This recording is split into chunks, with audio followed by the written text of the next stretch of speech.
This is Muhammad Mudassir Alam, and you are watching me on youtube.com/md Mudassir Alam channel. We are bringing an exclusive show, the Mudassir Talk Show, an exclusive show to inspire you, an exclusive show to motivate you, an exclusive show to shape up your career.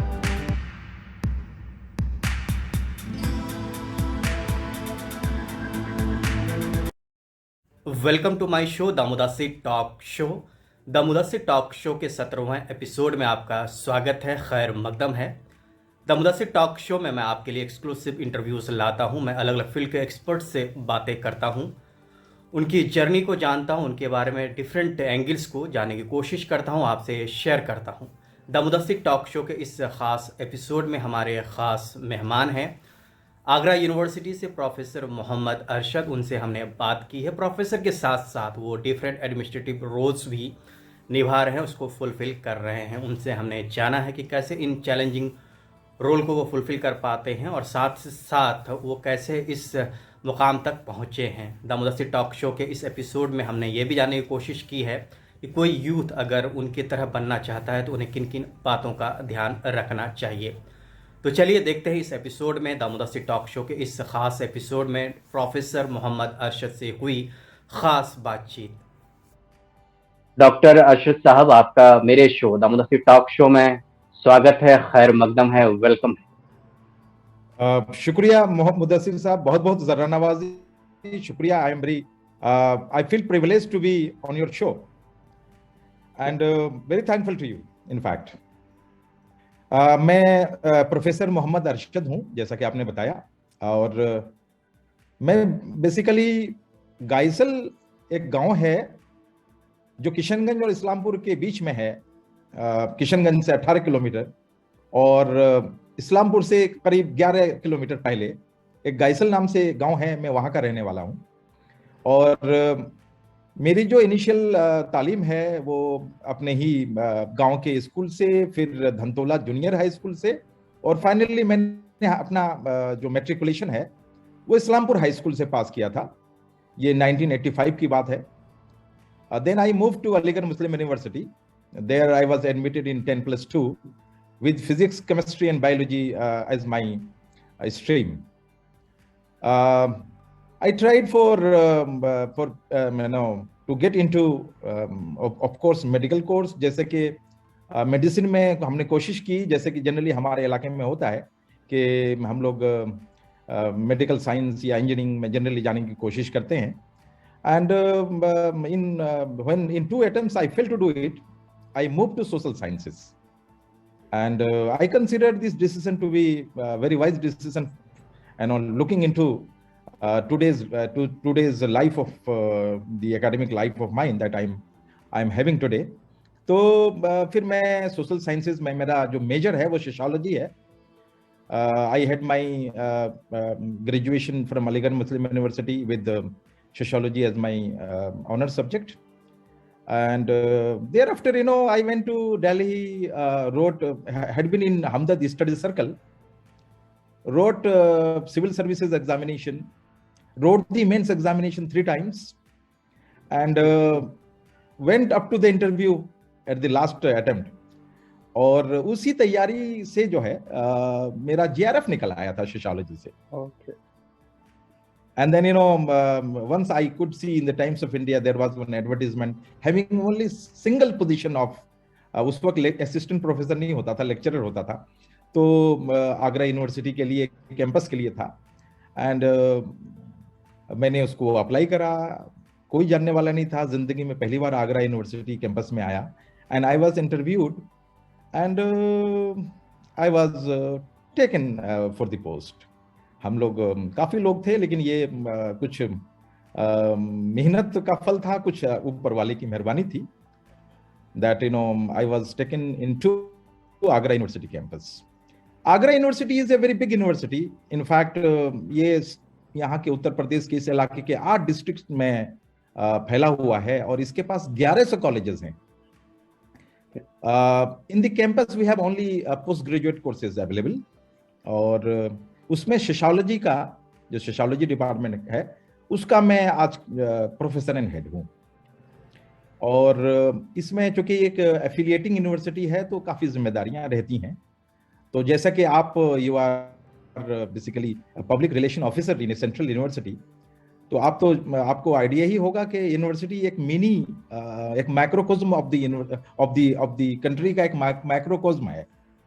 तो उसमें vice chancellor को समझ लीजिए prime minister होते हैं वो, और registrar को समझ लीजिए कि वो चीफ सेक्रेटरी हैं, and then ministries are given to many professors, तो we have lots of responsibilities. आज के दिन मैं यहाँ का चीफ लाइब्रेरियन हूँ सेंट्रल लाइब्रेरी का।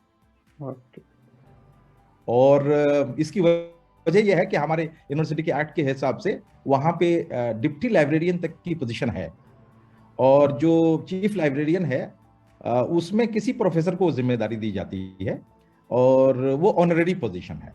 हमारे जो जिम्मेदारियां हैं उसको 3 हिस्से में आप बांट सकते हैं। एक है टीचिंग, दूसरा है रिसर्च, एंड तीसरा है एडमिनिस्ट्रेशन। तो यूनिवर्सिटी की लाइफ में हम लोगों का इन्वॉल्वमेंट बहुत रहता है।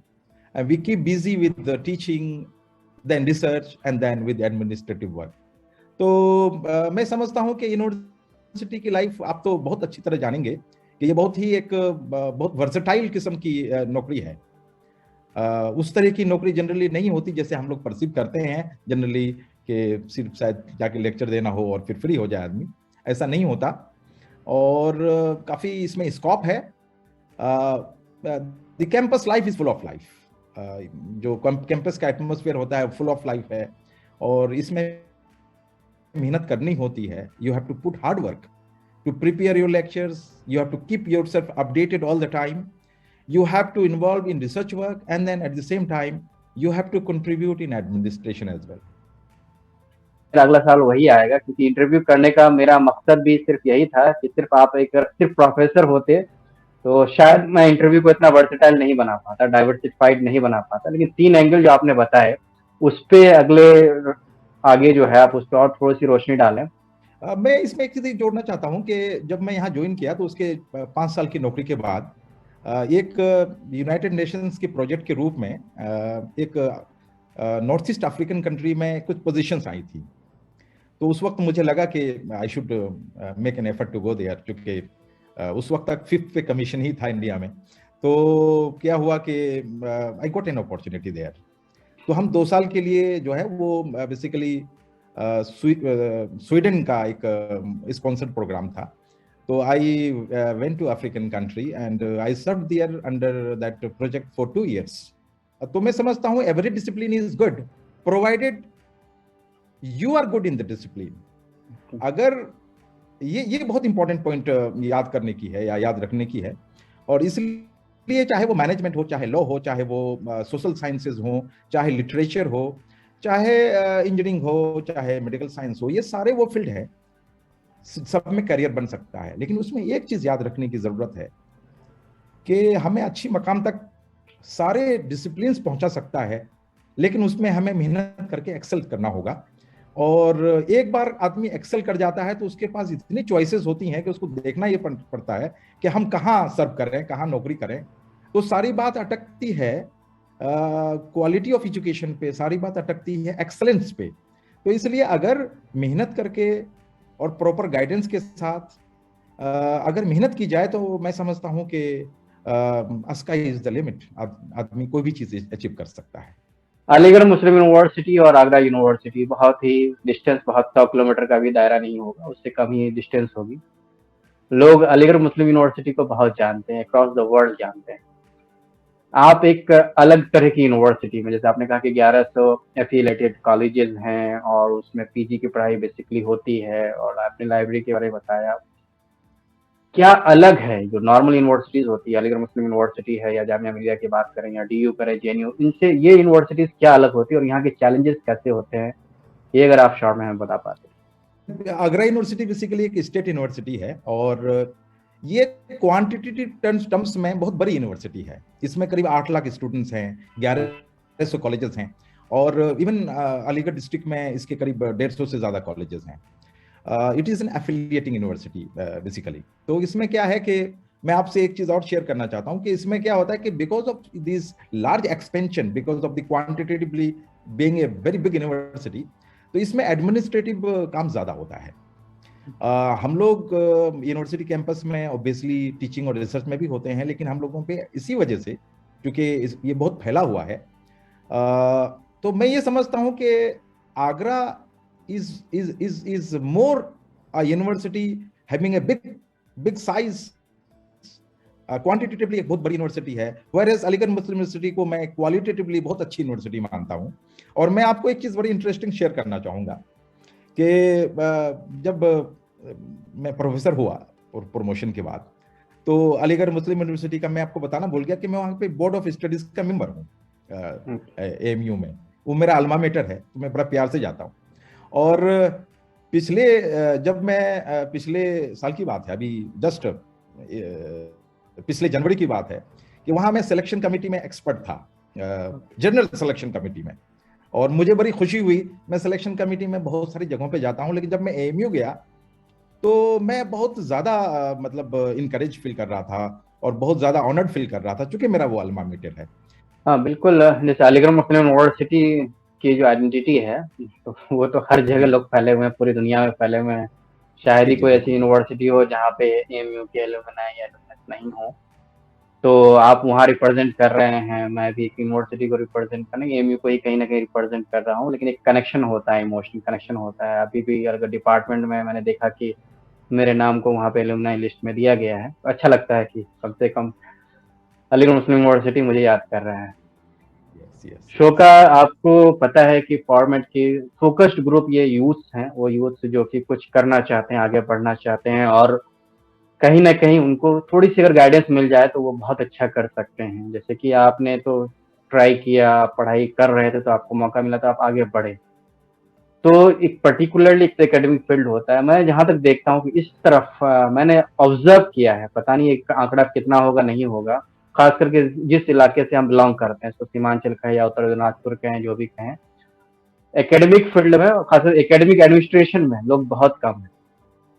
हाँ, क्योंकि वनडे के लिए बहुत लोग जाते हैं, लाखों लोग भीड़ में लगे रहते हैं, बैंकिंग है, रेलवे है, ये है, वो है, एसएससी में है या इंडिया में है, लेकिन शायद कहीं ना कहीं इस फील्ड को लोगों ने एक्सप्लोर नहीं किया है। क्या आपको इसकी कमी लगती है? अगर लगती है तो आप क्या मैसेज देना चाहते हैं, उसको क्या गाइड करना चाहते हैं? कि आपकी बात बिल्कुल मैं मुत्तफिक हूं कि हमारे यहाँ टीचर बनने का कल्चर तो है, लेकिन मैं ये समझता हूं कि इसमें थोड़ा सा अगर हायर एजुकेशन में लोग टीचर बनना चाहें तो बहुत अच्छा होगा, और लोग ज्यादा ग्रो करने के अपॉर्चुनिटीज यहाँ पे हैं। और हायर एजुकेशन में टीचिंग के साथ जो रिसर्च एंड एडमिनिस्ट्रेशन का जो स्कोप है वो बहुत ज्यादा है, और उसकी लिमिट तो आदमी वाइस चांसलर तक जा सकता है, जैसे कि आप अच्छी तरह जानते हैं।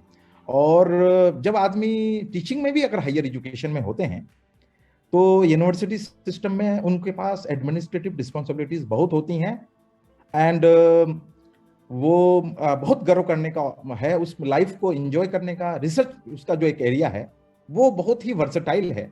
तो मैं ये समझता हूँ कि हमारे जो इलाके के बच्चे हैं, जो स्टूडेंट्स हैं, जो यूथ हैं, वो जिस डिसिप्लिन में को भी एंजॉय करते होंगे, जिसमें भी उनका इंटरेस्ट हो, कभी वो ये ना सोचें कि नौकरियों की कमी है, वो उसमें मेहनत करें, एक्सेल करें, और वो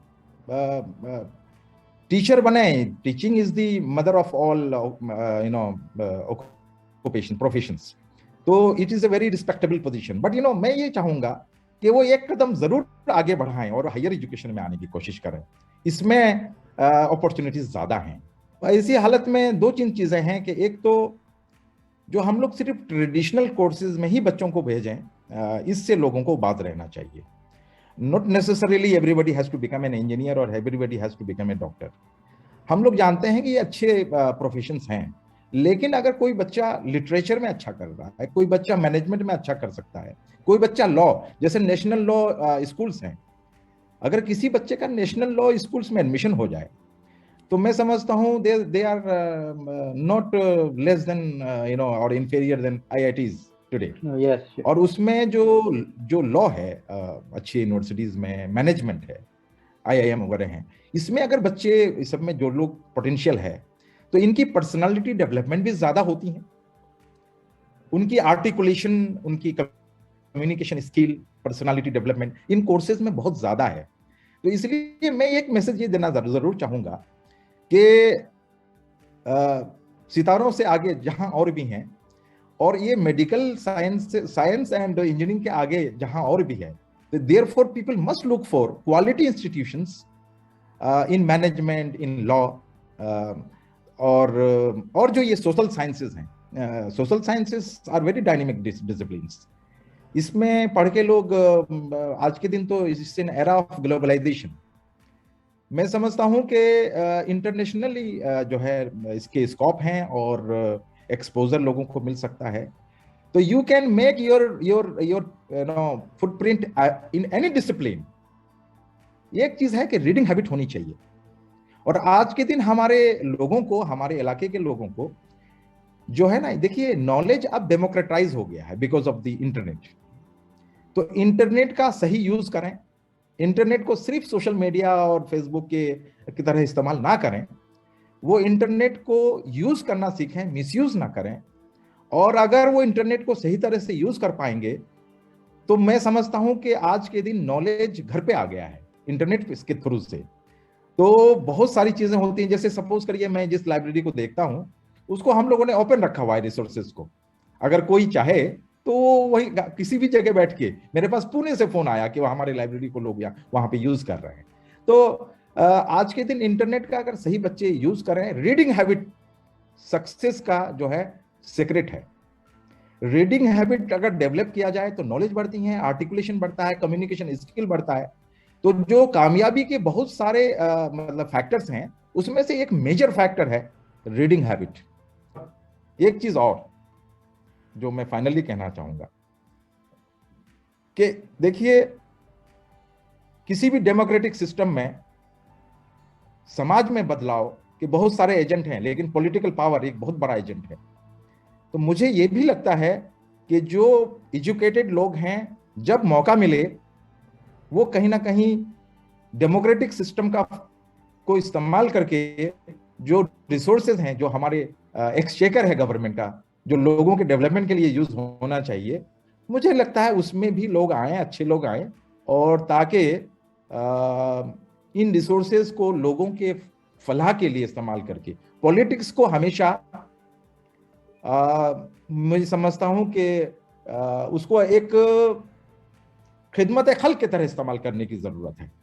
जो सिर्फ पढ़े लिखे लोग अच्छे मकामों पे हैं वो शायद इस पे ज्यादा जस्टिफाई कर सकते हैं इसको। तो देखिए, आप पढ़े लिखे हैं और जितने लोग अच्छी क्वालिटी के पढ़े लिखे लोग हैं, उनकी लाइफ की एक फिलोसॉफी है। वो फिलोसॉफी ये कि money is important but money is not everything. Therefore ऐसे लोगों के, वो सेल्फ सस्टेन्ड लोग हैं, उन्होंने जिंदगी अपनी देखी है, तो उनकी लाइफ की फिलोसॉफी यह है कि हमें समाज का खिदमत करना है, समाज को आगे बढ़ाना है, समाज की, सीमांचल रीजन की तरक्की होनी है। तो ऐसे लोगों को भी शायद मुझे लगता है जेन्युइनली अगर मौका मिले तो पॉलिटिक्स में आना चाहिए, ताकि हमारे ही रिसोर्सेज, जो कि हमारे टैक्स से ही गवर्नमेंट चल रहा है, तो उन टैक्सेस का प्रॉपर इस्तेमाल हो सके और शायद इलाके को ज्यादा तरक्की मिल सके। आपने एजुकेशन से शुरू किया अपने इंटरव्यू को, और लास्ट में आपने एक बड़ा स्ट्रॉन्ग मैसेज दिया कि पॉलिटिक्स की तरफ भी एजुकेटेड लोगों को जाना चाहिए। बिल्कुल, डेमोक्रेसी के हर पिलर का हिस्सा बनना चाहिए। वो 4 पिलर तो हमें पता ही है। तो पॉलिटिक्स, जो लेजिस्लेचर है, बहुत ही इंपॉर्टेंट पिलर है, और कंट्री वहीं से चलती है। और पढ़े लिखे लोग आएंगे तो और चीजें बेहतर हो सकती है। बातें जो आपने कही, काफी वैल्यूएबल बातें कही कि स्काई हैज द लिमिट, वो बच्चे इससे काफी इंस्पायर होंगे और वो कोशिश करेंगे कि आप ही की तरह कुछ बने, कुछ आगे बढ़े। और मुझे लगता है कि कुछ लोग सवाल भी पूछेंगे आपसे, करियर गाइडेंस आगे भी उनको चाहिए होगा। तो अगर आप अलाउ करें तो मैं आपके कॉन्टेक्ट डिटेल्स को इस वीडियो के डिस्क्रिप्शन में भी शेयर कर दूंगा, ताकि वो आपसे डायरेक्ट कॉन्टेक्ट कर सकें। और आप हमारे साथ जुड़े। मुझे उम्मीद है कि आप प्रोफेसर, जैसे आपने कहा कि यूनिवर्सिटी सिस्टम में एक vice chancellor is the top position, तो मैं दुआ करता हूं, मेरी ये कामना है कि आप उस पोजीशन तक भी पहुंचे, ताकि आप और अच्छे से सर्व कर पाए यूथ को, सोसाइटी को। थैंक्स अ लॉट, बहुत बहुत शुक्रिया हमारे साथ जुड़ने के लिए। बहुत बहुत शुक्रिया। I am very thankful to you for inviting me on this platform, and you have created a very fruitful and very respectful platform which is serving the society. And मैं आपके इस जरा नवाजी के लिए बहुत शुक्रगुजार हूँ मुदस्सिर साहब। थैंक्स अ लॉट, शुक्रिया। इस इंटरव्यू को देखने के बाद आपको कई तरह की चीज़ों को जानने का मौका मिला होगा, ख़ास करके वो लोग जो एकेडमिक में जाना चाहते हैं, एकेडमिक एडमिनिस्ट्रेशन में जाना चाहते हैं, वहाँ तक कैसे पहुँचा जाता है उसके बारे में आपने डिफरेंट एंगल्स, डिफरेंट पहलुओं को जाना होगा। द मुदस्सिर टॉक शो के इस एपिसोड को अगर आपने पसंद किया है तो इसे ज़रूर लाइक कीजिएगा, दूसरों से इस वीडियो को ज़रूर शेयर कीजिए, इस इंटरव्यू को शेयर कीजिए, चैनल को सब्सक्राइब कीजिए अगर आपने सब्सक्राइब नहीं किया है, और बेल के आइकन को ज़रूर दबाइए ताकि जब भी मैं इस तरह के इंटरव्यूज़ इस चैनल पर अपलोड करूं तो उसकी जानकारी आपको सही वक्त पर, सही समय पर मिल जाए। बहुत बहुत शुक्रिया। जाने से पहले मैं आपसे ये भी कहना चाहूँगा, अगर आप किसी ख़ास शख्स का, किसी ख़ास पर्सनालिटी का इंटरव्यू देखना चाहते हैं, उनको सुनना चाहते हैं, तो आप अपने राय को, अपने फीडबैक को, अपने कमेंट को नीचे कमेंट सेक्शन में लिख सकते हैं। अगर मुमकिन होगा तो मैं कोशिश करूँगा कि मैं उस शख्स का, उस पर्सनालिटी का आपके साथ इंटरव्यू शेयर करूं। साथ ही साथ अगर आप दूसरे टॉपिक्स पे भी इंटरव्यू देखना चाहते हैं जिसमें आप करियर बनाना चाहते हैं तो मैं कोशिश करूंगा कि उस फील्ड के भी एक्सपर्ट्स को आपसे रूबरू कराऊं। बहुत बहुत शुक्रिया। शब बखैर, शुभ रात्रि, गुड नाइट।